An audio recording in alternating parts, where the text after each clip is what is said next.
Hello everybody. Hopefully you're hearing me well and you can see me well here. Welcome. Better Spaces is a health and happiness solution for today's hybrid workplace. My name is Dr. Paul Kachoa. I am a physical therapist and owner of PAR5 Physical Therapy here in Randolph, New Jersey, and I partnered with Better Spaces to bring you an easy and educational workday session. So today's session is part 2 of the golf speed workshop or workout. A little bit about me. I've been a physical therapist. I've been in the PT field for over 25 years now. I'm an orthopedic clinical specialist. I specialize in orthopedic injuries, movement dysfunctions, and I'm also a certified golf medical professional from the Titleist Performance Institute. So if you have any questions while we're going along here, feel free to put them in the chat. Make sure that we get your questions answered so you get the most out of this session. So let me just kind of pull up my slides here. I'm going to transition into this. So this is part 2 of the golf swing speed workshop. We did the first part 1 2 weeks ago. If you wanted to look at that again, look at the Better Spaces app. It should be there recorded. All right, so let's get this started. The one thing that I want to impress on everybody is that, athletes, when they get hurt in other sports, typically we say, we never say that they should never be in the gym, right? So you should be exercising and doing some type of workout so that you could perform well on the field. And the same thing should go for golfers. We never say that. Whenever somebody gets hurt playing golf or whatever, or they have an injury, we're always saying, oh, they should not be working out, right? But it's really the opposite, and this is not just for golf, although this workshop is geared for golfers, but it is for everyday life and function, right? Golf is a sport. It's not an exercise, right? Like walking, it's just a locomotion, right? It's an easy, efficient way of getting point A to point B. But if walking is your only form of exercise, then fine, go ahead and do it. But your body's movement vocabulary and ability to move and exercise and lift weights and tax your aerobic and cardiovascular systems, that's a bigger bucket that we have to fill, right? We have to prepare the body for sport, all right? Now, this is something that we went over really quick last time at the part 1. This is basically the hip hinge, right? And think about it as like a golf posture, golf movement, or the address position when you're addressing the ball. We're bending at the hip and a little bit of a knee bend, but we want to keep the spine straight. So I have this stick here. You can see that it's made contact with my head, the back of my shoulders, and my hips, my pelvis. All those 3 things need to be in contact so that we can get into a good posture. Now, if we can successfully do that freestanding range of motion, then we can start to work on strengthening that. So you've probably seen something like this.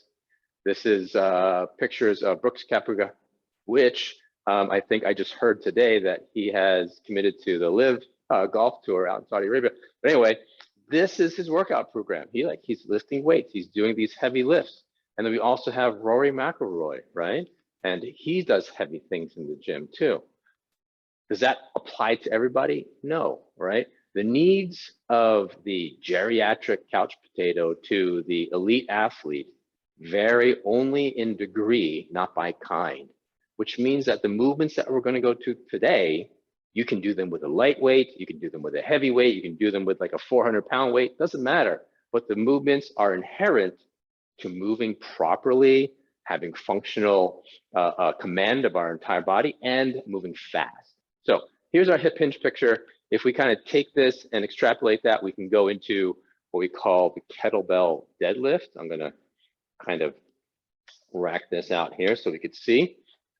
So the kettlebell deadlift is basically this movement where we're getting into this golf posture and we're just making it a little bit bigger. So I'm here, I'm standing tall, I'm hinging my hips back, my weight is evenly distributed between the front part and back part of my foot. So I'm not all the way on the toes, I'm not all the way on the heels. Think about being like 50-50, right in the middle. and I'm just bending the hips and knees. And this is the movement. This is the position. And if we were going to take a 5-iron posture, this is where we want to be. We want to be able to swing in this posture. Now, if we just made it bigger so that I engage more muscles of my lower body, I'm just going to make a bigger hip bend and a bigger knee bend. And that is our deadlift, right? If we can perform this movement properly, I've got a kettlebell here. I'm just going to hold this down in front of me. My arms are going to be relaxed. I'm not going to try and lift this or bend my elbows. So I've got that weight evenly distributed between ball of foot and heel of foot, and I'm just going to send my hips back. And as I go down, here I am in that golf posture. It might even turn into like a putting position or a chipping position. And then I'm going to go deeper into that. And what this does is it develops strength in the hips and the core and the thighs so that we can make the golf swing much more powerful. Okay? You don't necessarily have to go from the floor in this type of deadlift maneuver, but it is a deadlift. A classic one would be lifting from the floor here. Now, golfers lift heavy things off the floor? No, not necessarily. So we don't really need to have to go all the way down. All right, so let's just come back to this. So that's the kettlebell deadlift. Now, the other thing too is that we need to train fast to swing fast. And those types of movements, if we want to move the club head or increase our club head speed, we have to train fast. So this is a little chart here that I put together. I don't know if you could see those numbers. Let me blow them up here so you could see. Let's see. So the average swing speed or club head speed for people in your age range here, you can look at this. So 50th percentile for somebody in their 50 or 60 years old is about 99 miles per hour.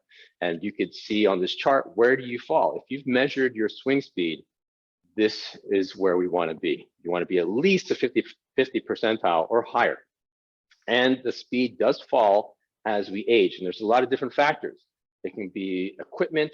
It could be a technical problem in your ability, your skill to swing, or it could be a mobility problem. How much range of motion do you have, or your physical power, right? And training fast, sort of like this. This is a video of Billy Horschel doing some fast training here. So I took clips of his workout routine that they posted on pgatour.com, and he's moving fast. And then here's another one. Hopefully this will get through. There we go. So he's throwing this med ball really fast. I think the video is slowing down. A lot of my system resources are being used by my laptop here, but you can get the idea. And we're going to go through a couple of these too. And this is a box jump. He's basically coming up on this like 5 or 6 foot box. Now, again, the needs of, like I mentioned earlier, the needs of a geriatric person and the elite athlete, they only vary by kind, not by degree. So that means that if we're going to do an exercise like that, we don't need to go crazy and go pretty high. This is an example of something that's super accessible to everybody. This is called the kettlebell swing. All right. So let me just kind of demonstrate that now. All right, here we go. So if we're taking this hip position, this hip hinge position, and we have this down in terms of hinging at the hip, right? Keeping our back straight, getting into golf posture a little bit lower to engage more of the glute muscles, and coming up and down. So that's slow, right? To build strength, we need to move heavy things slow. To build speed, we want to move light things fast. So we could take this motion here and develop more of a explosive hip production here as we drive the hips forward, and we turn that into the kettlebell swing. So the kettlebell swing is basically a pendulum from the arms. And the mistake I see a lot of people do when they do this is that they start to lift with their arms. It's not really an arm exercise. The arms will ride up due to the explosive movement of the hips. So I like to start like in a football position, like we're gonna hike a football, all right? So the kettlebell is a little bit in front of me. I've got this big hip hinge here. My back is straight. It's not rounded. I'm not going here. I'm really straight. I'm engaging my shoulders, my lats, and I'm gonna hike the ball up behind me, and then I explode out of that position and then just repeat. So you can see how explosive the movement of my hips are driving the weight forward, right? So that's the kettlebell swing. And we could also add this and add a little bit of unilateral work or single-legged work and rotation.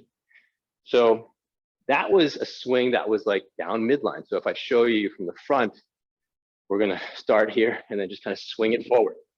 Swing it forward. It's a hip-driven movement. I'm not really bending my knees a lot. The other mistake I see a lot of people is bending the knees and getting squatty. If they do more knee bend than hip bend, they're gonna miss the drive going forward. So that's down the middle. We kind of take this to the side. If I swing this over here, what's gonna happen is that it will cause my body to rotate a little bit.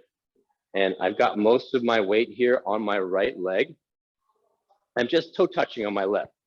So here's a side view over here, right? So I'm just swinging a little bit. And if I make this swing big, I start to engage that hip and knee bend that we saw with the regular kettlebell swing. And now I start to do it with a single leg. So here, it's more difficult because I'm doing it with one leg as I swing this weight forward. And because the weight is in one hand, it's causing a little bit of rotation of my body, all right? So those are a couple of variations of the kettlebell swing that you can incorporate in increasing your club head speed. The other thing I like to mention is that box jump. That box jump video or that little clip that I showed you with Billy Horschel, you'd be surprised at how many people come in and I ask them to jump and they can't jump. The ability to drive the ball far is directly related to the amount of vertical force that you can create. If you can jump, you can create enough vertical force and you could translate that through the core, through the trunk, through the arm, and finally into the club. So I just have people test this out. Say, all right, can we get into that hip hinge? Basically a golf posture, right? And then jump. Can we clear the ground, right? A lot of my golfers have a hard time of like even just getting their feet off the ground. Then we look, all right, is there, let's just imagine that there's a target or a line on the ground. Can we jump over that, right? So I'll put that alignment rod right there. So this is our line. Can we create enough force and then lift and then jump over that and land well on the other side? Instead of landing hard, we want to be able to absorb that shock by bending the knees and hips, right? So we're talking about distance and then controlling the landing. Once we can do that, then we could think, all right, can I jump higher and then land? So here I'm using my arms to create that jump, right? It doesn't have to be high if we are just beginning a plyometric speed workout. It just has to be controlled. And if you have difficulty with that, then you could start to just pretend you're going to jump. So it's a jump movement where we're just kind of getting up and landing quickly in that position. So if you can't get off the ground, that's one thing. You do 5 or 10 of those in a row, you'll feel that you're using their hips, hopefully, and less of your knees. The other thing that I have people do, especially when they're trained to learn to move fast, is skipping. So skipping, I have people come in and say, all right, show me your skip. Basically, can you create that vertical force to get up off the ground? And a lot of times, people have a hard time even doing that. So if you're watching me right now, get up, get out of your seat, and try a skip, right? See what a skip, if you can skip, and if you can jump, what's the height can you jump? Can you jump on top of something small, like a step or whatever? So that's the first step, all right? Let's go into, so this is a kettlebell swing video, and then we've got the single arm kettlebell swing, another video there. And the one caveat I'll have to say with a lot of this is that if we train fast, certainly the rate or risk of injury may increase, but we have to make sure that we have certain things in place before we start to train explosively. All right, so pain is not a normal part of aging. All right, just because you're over 50 and say, oh, that's just pain, that's just part of growing old. It is not. All right, pain is the signal that there's something wrong, and it can happen in the absence of tissue damage.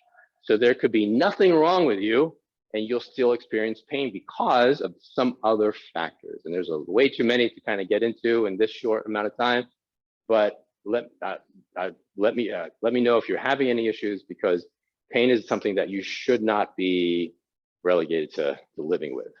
All right. So this is one of the big things that we covered in part 1. I need to repeat it again, that if we want to get to the top rung here, where we're really building our skill in our sport and the power and speed, we need to have all these things in place in the lower parts. All right. We need to build a big solid base of range of motion, joint mobility, and then make sure that that tissue is flexible. It can stretch, it can shorten, it can lengthen, and then build upon that the strength and core stability to move things well and control our limbs, and then we can get into power and speed.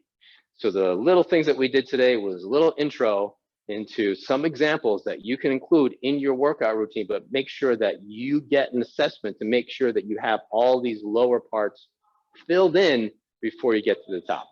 All right.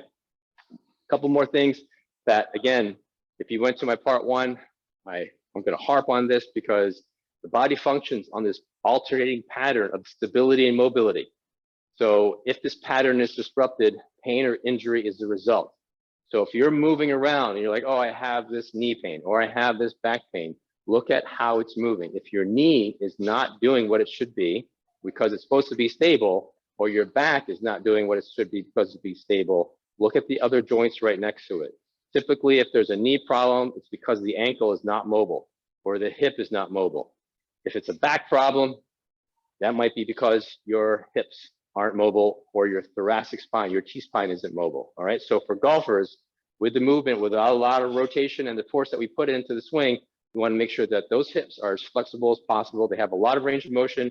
Your thoracic spine is as mobile as possible too. You can rotate both directions, not just towards your backswing. You want to be able to rotate to the follow through as well. And also your lower back, the core needs to be stable. All right. So those are the things. And we want to make sure that when we try and program a golf fitness routine, that we make it specific for your needs. All right. We need to assess, we just don't guess. So even though you're watching this, this is a little intro. This is designed for a broad population with general advice. If you're dealing with a specific issue, make sure that you get a proper physical exam and assessment to identify where your problems are and where your power leaks are, where your speed deficits are, so that you can address it individually and have a customized program for you. All right. You don't want to be like this guy. All right. Did you get a new driver? Yes. What did it cost?